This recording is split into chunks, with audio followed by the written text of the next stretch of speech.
Hi! In front of me is Huawei MatePad SE, and today I would like to show you how you can clone apps on this tablet.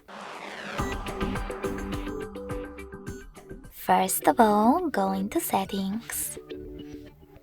Now scroll down to access apps and services.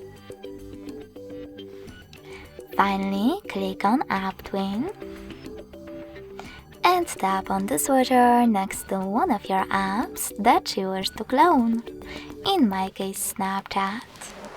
Now, after a couple of seconds, as you can see, my app was successfully cloned.